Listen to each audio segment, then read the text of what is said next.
Mlčanie. 120 sekúnd s Tiborom Eliotom Rostasom.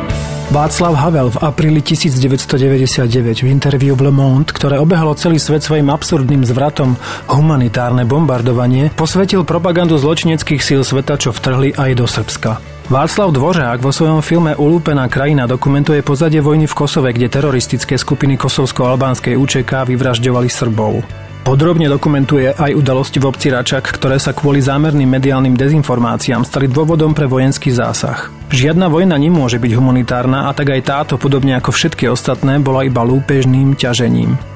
Dnes na okradnutej zemi stojí Camp Bondsteel, druhá najväčšia základňa americkej armády vo svete. Vojna pohla obchodom zbrojovky Lockheed Martin a zveľadila majetok spoločnosti Albright Group.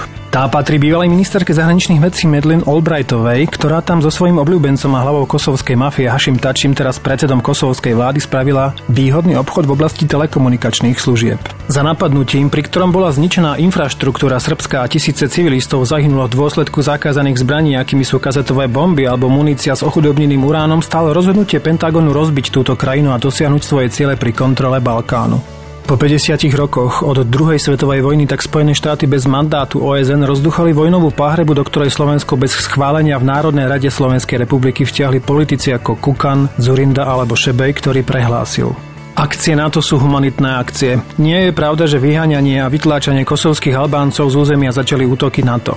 Jiří Dienstbier, bývalý český minister zahraničných vecí, ktorý tam v tej dobe pôsobil ako zvláštny splnomocnenec OSN, však uviedol: v Kosove síce došlo k hromadnému exodu, ale to utekali Srbi aj kosovskí Albánci pred americkými bombami.